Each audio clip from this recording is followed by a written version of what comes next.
Assalamualaikum warahmatullahi wabarakatuh. Saya Alfiah, perwakilan dari kelompok 9 mata kuliah Sintaksis Bahasa Indonesia akan menjelaskan mengenai materi kalimat dalam bahasa Indonesia berdasarkan struktur internal klausa utama. Adapun materi yang akan dijelaskan juga oleh rekan saya, yaitu saudara Rifki Lukmanul Hakim dan saudari Karmila. Langsung saja, untuk materi pertama, yaitu kalimat dalam bahasa Indonesia berdasarkan struktur internal klausa utama.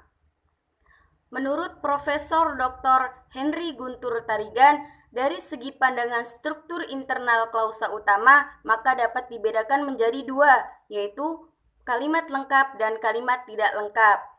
Untuk yang pertama yaitu kalimat lengkap. Kalimat lengkap adalah kalimat yang pada dasarnya terdiri dari klausa bebas. Adapun yang menjadi dasar dari kalimat lengkap atau kalimat sempurna ini yaitu kalimat tunggal, yang kedua kalimat bersusun, dan kalimat majemuk. Itu semua termasuk dalam kalimat lengkap atau bisa disebut juga kalimat sempurna. Adapun pengertian menurut Kamus Besar Bahasa Indonesia adalah kalimat yang mempunyai segala unsur yang biasa dipakai dalam suatu bahasa, seperti kalimat yang mengandung subjek dan predikat. Contohnya, adik sedang makan. Yang kedua, kami akan berlibur ke Singapura. Contoh yang tadi saya sebutkan yaitu termasuk dalam kalimat lengkap yang mengandung subjek dan predikat. Adapun penjelasan mengenai mana subjek, predikat, objek, dan keterangan akan dijelaskan dalam materi ketiga, yaitu oleh saudari Karmila.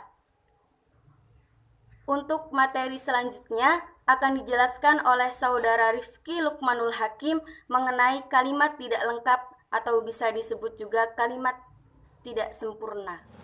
Perkenalkan, nama saya Rifki Lukman Hakim. Ingin melanjutkan materi kalimat tidak lengkap atau kalimat tidak sempurna.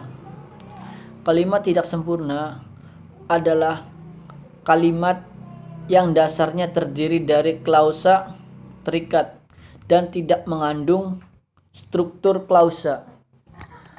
Adapun yang tercakup dalam kalimat tak sempurna adalah kalimat-kalimat urutan, sampingan, elips, tambahan, jawaban, seruan, dan kalimat minor.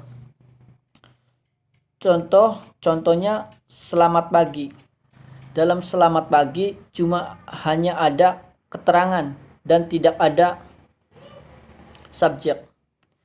Contoh lain, selamat makan, silakan masuk, kapan datang, ayo jalan.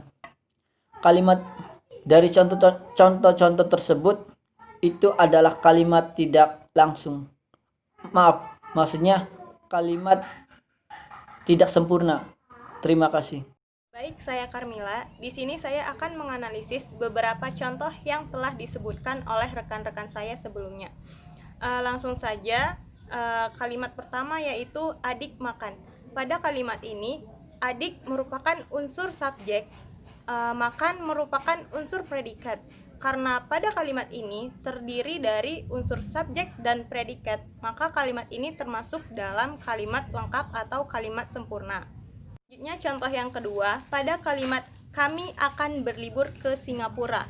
Pada kalimat ini, kami merupakan unsur subjek, akan berlibur merupakan unsur predikat, ke Singapura merupakan unsur keterangan. Karena pada kalimat ini terdiri dari unsur subjek, predikat, dan keterangan, maka kalimat ini termasuk dalam kalimat lengkap atau kalimat sempurna. Selanjutnya contoh yang ketiga, ada kalimat selamat pagi. Pada kalimat ini tidak terdapat unsur subjek ataupun predikat. Karena itu, kalimat ini termasuk sebagai kalimat tidak lengkap atau kalimat tidak sempurna. Kategori kalimat minor jenis salam. Contoh terakhir pada kalimat silahkan masuk. Seperti pada kalimat sebelumnya, kalimat ini tidak mengandung unsur subjek ataupun predikat. Karena itu, kalimat ini termasuk dalam kalimat tidak lengkap atau tidak sempurna kategori ungkapan khusus, jenis ungkapan permintaan. Itu tadi analisis beberapa contoh dari yang telah disebutkan oleh rekan-rekan saya sebelumnya. Itu tadi materi yang telah disampaikan oleh kelompok kami, yaitu mengenai kalimat dalam bahasa Indonesia berdasarkan struktur internal klausa utama. Mohon maaf jika ada kesalahan kata ataupun penyampaian. Semoga bisa bermanfaat. Wassalamualaikum warahmatullahi wabarakatuh.